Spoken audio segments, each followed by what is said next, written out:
Hi friends, welcome back to your own channel Nick Bhagat and Farm. ये part 3 है। Part 3 में आप fodder management देखेंगे, fodder management, medicine management और कुछ निगेटिव क्वेश्चंस है थोड़े बहुत जो हम लोग सर से पूछेंगे और उसके सॉल्यूशंस हमको मिलेंगे कि जो नया फार्म स्टार्ट कर रहे वाला है उसको वो हेल्पफुल रहेगा, या जो किसी ने फार्म स्टार्ट किया और उनको कुछ प्रॉब्लम आ रही है तो उनके लिए भी ये सॉल्यूशंस अच्छे रहेंगे फार्म डेवलप करने के लिए। फॉडर मैनेजमेंट बहुत इंपॉर्टेंट है, ये वीडियो आप पूरा देख लीजिएगा क्योंकि फॉडर मैनेजमेंट के ऊपर जो ईद मार्केट करते हैं उनका पूरा डिपेंडेंसी फॉडर पे रहता है। क्या फॉडर आप दे रहे हो तो क्या क्वालिटी ऑफ मीट आपको मिलेगा, क्या वेट गेन मिलेगा, ये सारी आइडियाज़ अभी आपको किसी मतलब कोई ज़्यादा शेयर करते नहीं है, पर पूना गोट फार्म के जो ओनर है वो हमको पूरा एक्सप्लेन कर दिया है उन्होंने। आप वीडियो में आप वापस देख लीजिए कि उन्होंने क्या क्या फॉडर दिया और उनका क्वालिटी कैसा है।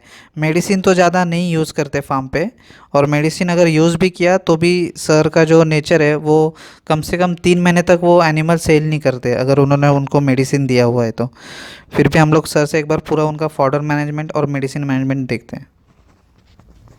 नया जिसको फॉर्म चालू करने का है, जिनको भी, जिन भाइयों उनको उनको मेरा इतना ही रिक्वेस्ट रहेगा कि आपका इन्वेस्टमेंट जो है वो 3 लाख के नीचे रखना चाहिए। उसमें से 1,25,000 रुपये जो है वो आपको बकरी के परचेस के लिए, यानी 1 लाख रुपए के नज़दीक आप बकरी परचेस करो, 25,000 का आप एक बोकड़ परचेस करो, और 75,000 से 1 लाख रुपीज़ का आप शेड बनाओ, और बाकी का जो 75,000 रुपीज़ बचता है उसमें फॉडर के लिए आप इन्वेस्ट करो।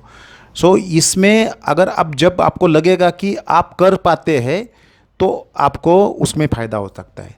दूसरी बात है कि आप कौन सा भी इंडियन ब्रीड अगर लेते हैं तो उसका एवरेज वेट जो दिन में बढ़ता है वो आपको मॉनिटर करना चाहिए। वो रहता है 100 ग्राम के नज़दीक रहता है, किसी का 125 भी जाएगा, 120 ग्राम जाएगा, 125 ग्राम जाएगा। ये 50% बोर का भी आप लेते हैं तो इसका वज़न जो हर दिन बढ़ता है वो 160, 180, 200 ग्राम तक बढ़ता है, और प्योर बोर का 200 ग्राम के नज़दीक बढ़ता है।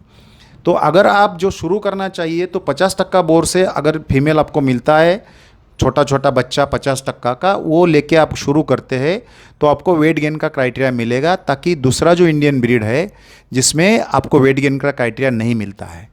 दूसरी बात, अगर जब आपको कुर्बानी के लिए कस्टमर नहीं मिलता है और आपको कटिंग मार्केट में जाना पड़ेगा तो वेट गेन आपको बचा सकता है, दूसरा कोई चीज़ आपको बचा नहीं सकता है।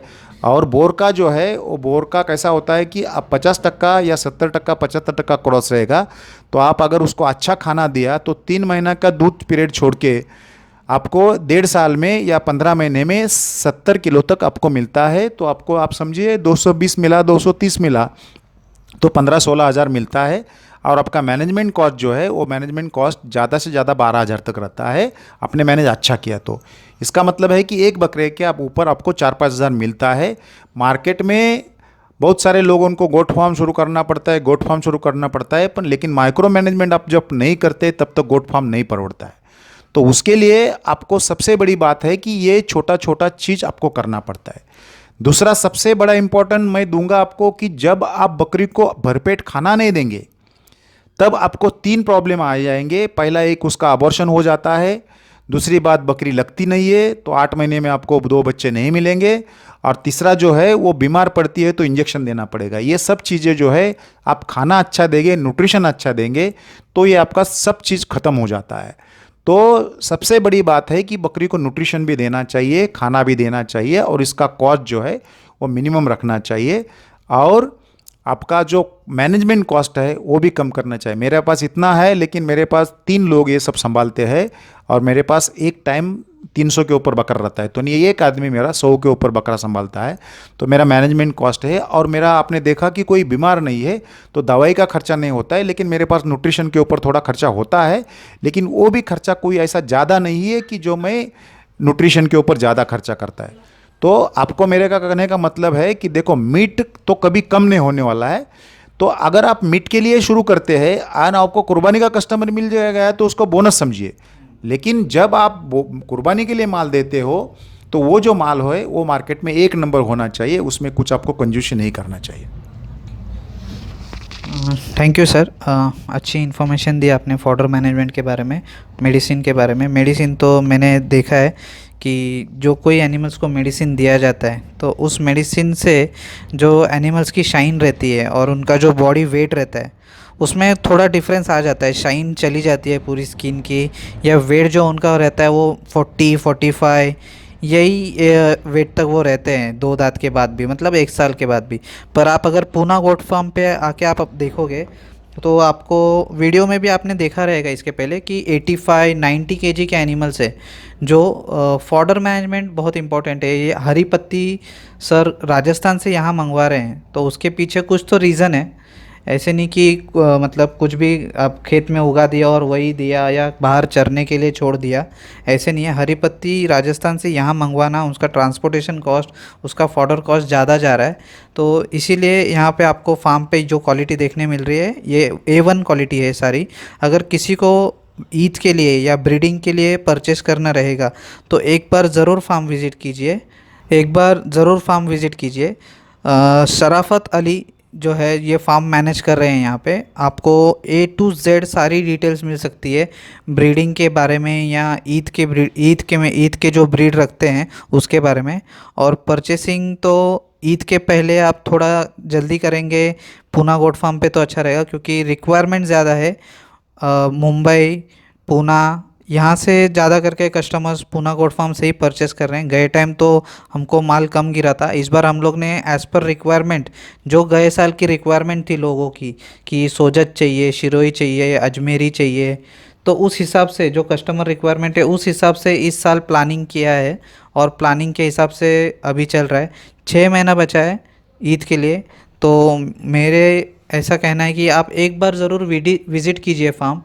शराफत अली से बात कीजिए, शराफत अली का नंबर भी आपको नीचे वीडियो के नीचे मिलेगा, तो एक बार फार्म विज़िट कीजिए, अच्छा नॉलेज मिलेगा आपको। ये कुछ मेरे निगेटिव क्वेश्चंस है गोट फार्मिंग के बारे में। फीमेल बेचते क्या? बट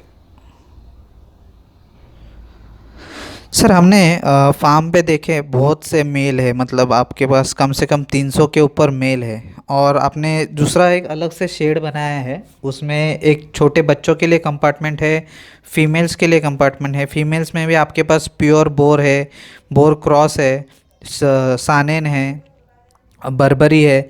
तो इसमें आप फीमेल भी सेल करते हैं क्या? फीमेल एनिमल सेल करते हैं क्या? बिल्कुल करते हैं सर। आपने देखा रहेगा कि आप जब यहाँ एंट्री किया तो आपको एक बहुत अच्छा सोजट का बच्चा आपने देखा रहेगा कि काफ़ी बच्चा भी हेल्दी है, माँ भी हेल्दी है। तो हमारे फार्म का एक सबसे बड़ी खासियत है कि आप हर दिन आएंगे तो मोस्ट ऑफ द डे आपको यहाँ एक नया बच्चा जन्म लेता है। और हम लोग यहाँ का जो फीमेल है वो फीमेल बेचते हैं, बहुत सारी फीमेल जो है हम लोग क्रॉसिंग में बेचते हैं। लेकिन जिस भाइयों को घर के पालने के लिए कभी 1 बकरी 2 बकरी चाहिए तो आपको छोटी भी मिल सकती है। और ऐसा कुछ नहीं कि बड़ा बकरी में भी आपको कोई पसंद आया तो हम लोग देते हैं। लेकिन मेरा इतना ही एक सबसे बड़ा रिक्वेस्ट सबको रहता है कि जब आप कोई सी बकरी लेके जाते हैं तो आपके लिए पैसा इसलिए मत लीजिए, वो भी एक जानवर है, वो भी एक जीव है, इसको अपने बच्चे के जैसे संभालेंगे तो मुझे अधिक खुशी होगी।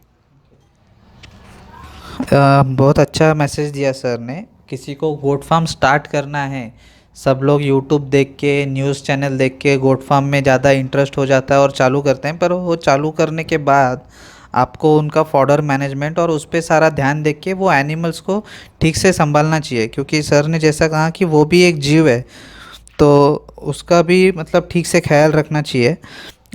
जैसे मैंने बताया था निगेटिव क्वेश्चंस कुछ रहते हैं। हर एक फार्म, मैंने बहुत से फार्म्स देखे हैं जो जितनी ज़ोरों से चालू होते हैं उतने ही फास्ट वो क्लोज़ हो जाते हैं। मतलब जितना स्टार्टिंग में हम लोग खर्चा करते हैं, मैंने एक फार्म देखा था जिन्होंने शेड बनाने के लिए ही 7 लाख रुपया खर्चा किया था, और उनके पास कम से कम 350 सोजत एनिमल्स उन्होंने परचेस किए थे राजस्थान से। वो एक्चुअली प्रोफेसर थे, अभी मैं उनका नाम नहीं लूँगा वीडियो में। प्रोफेसर से 350 सोजत, 7 लाख से ऊपर शेड के लिए खर्चा। फॉडर मैनेजमेंट ठीक नहीं थे, वर्कर्स ठीक नहीं थे, इसके वजह से कम 1.5 साल के अंदर सारा फार्म डिजीज़ के वजह से, बीमारी के वजह से क्लोज़ हो गया। तो ये सब चीज़ें भी बहुत मायने रखती है गोट फार्म स्टार्ट करने के लिए।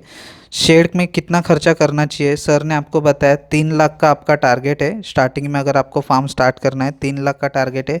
3 लाख में आपने कैसा डिवाइडेशन किया सर ने, एनिमल्स के लिए क्या कॉस्टिंग रखा है, फॉडर के लिए क्या रखा है, शेड के लिए क्या रखा है, ये सारा उन्होंने बता दिया। आप वीडियो वापस एक बार पूरा देख लीजिएगा। मेरा निगेटिव क्वेश्चंस ऐसे हैं कि अगर मेरे पास फार्म है और मेरे पास 300 एनिमल्स है तो सिर्फ ईद मार्केट करने से मुझे प्रॉफिट मिलेगा या मुझे और कोई मार्केट में भी ध्यान देना चाहिए? कटिंग मार्केट होता है, ब्रीडिंग मार्केट होता है, वैसे आपको प्रायोरिटी रखनी चाहिए ईद मार्केट के लिए।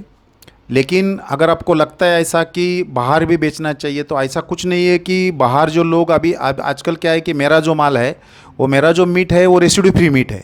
मेरा जो मीट है, क्योंकि मैं उसको कुछ देता नहीं, तो रेसिड्यू फ्री मीट जो है वो ऑर्गेनिक मीट से भी मेरा अच्छा है, क्योंकि मेरा खाना जो है वो खाना सबसे अच्छा देता है। ऑर्गेनिक वाले भी बहुत कुछ खिलाते हैं, ये खिलाओ वो खिलाओ, मेरे यहाँ कोई खिलाता नहीं है। तो मेरे पास जो स्टीम कस्टमर है, जिनको परवड़ता है, जिनको मार्केट का आपने देखा रहेगा कि जो कटिंग का माल आता है, अगर किसी ने देखा तो बहुत बुरी कंडीशन में रहता है, बीमार एनिमल रहते हैं, उनको काटते हैं, उनको खिलाते हैं। मुझे ऐसा पर्सनली लगता है कि जो आदमी ने खाना चाहिए, हम लोग तो बहुत कम ही खाते हैं, तो अच्छा खाना चाहिए। इसलिए मेरे पास ऐसे बहुत सारे कस्टमर है कि जो उनका कुछ फंक्शन रहेगा उनके यहाँ कुछ, तो वो अपना माल लेके जाते हैं और फंक्शन के लिए, कटिंग के लिए 2 जानवर 4 जानवर लेते हैं। तो मेरा वो जो है उनको इतना है, उनको 50-60 केजी के लगते हैं। लेकिन वो पैसा के लिए सोचने वाला आदमी नहीं है, वो तबीयत के सोचने वाला आदमी है। तो ऐसा मेरे पास भी कस्टमर बहुत है कि वो कटिंग के लिए भी लेके जाते हैं। जहाँ तक आपने बोला मार्केट का इशू आता है, तो मार्केट में हम लोग नहीं लेके जाते, क्योंकि मैं कौन सा भी जानवर कभी भी मार्केट में लेके जाता है, क्योंकि मार्केट में इन्फेक्शंस बहुत रहते हैं, बीमार एनिमल बहुत जाता है। मैं देवनार भी नहीं करता हूँ, क्योंकि इन्फेक्शन की वजह से मैं देवनार नहीं करता हूँ, कि आपको पता है देवनार में भी बहुत इन्फेक्शन हो जाता है। लेकिन अगर आपको कटिंग करना रहेगा, तो आपका वेट गेन का क्राइटेरिया अगर अच्छा रहेगा, तो आप कटिंग के लिए भी कर सकते हैं और मार्केट के लिए भी कर सकते हैं।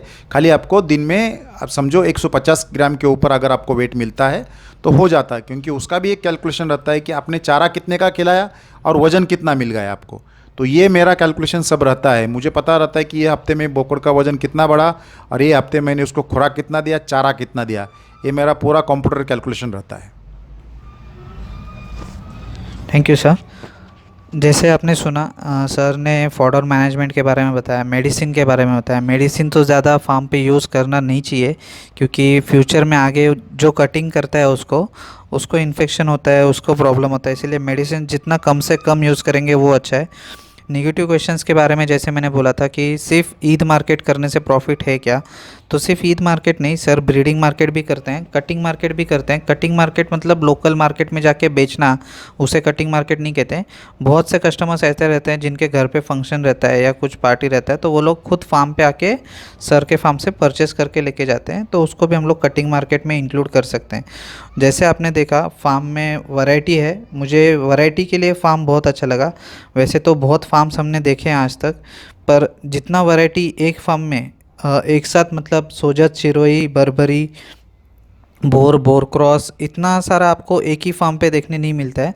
तो एक बार ज़रूर पूना गोट फार्म को विज़िट कीजिए। पूरा एड्रेस, सर का नंबर, शराफत अली जो फार्म मैनेज कर रहा है उसका नंबर भी वीडियो के नीचे आपको दिख रहा है। ज़रूर एक बार कॉल कीजिए। पूना, मुंबई, नगर साइड से जो भी नियर बाय है, एक बार आप विज़िट करके देख लीजिए। फार्म की क्वालिटी बहुत अच्छी है। तो जैसे आप फार्म विज़िट करने आएंगे तो बहुत से फार्म पे आप देखते हैं कि विजिटिंग चार्जेस रहते हैं, गेट से अंदर आने नहीं देते, या दूर से ही एनिमल्स देखने के, कोई इन्फेक्शन ना हो जाए इसीलिए। पर आप एक बार पूना गोट फार्म में आएंगे, आपकी जो भी क्वेरी भी रहेगी या आपका कोई क्वेश्चंस रहेंगे एनिमल्स के बारे में, तो वो भी सारे वो लोग एक्सप्लेन करते हैं फ्री ऑफ कॉस्ट। यहाँ पे कोई टिकट या ऐसा कोई चार्जेस लिया नहीं जाता। तो मेरा एक रिक्वेस्ट रहेगा कि फ़ोन पे इंक्वायरी लेने से अच्छा आप एक बार फार्म विज़िट करके देख लीजिए। Thank you. वीडियो अगर अच्छा लगा रहेगा तो ज़रूर चैनल सब्सक्राइब कीजिए और वीडियो शेयर कीजिए। Thank you.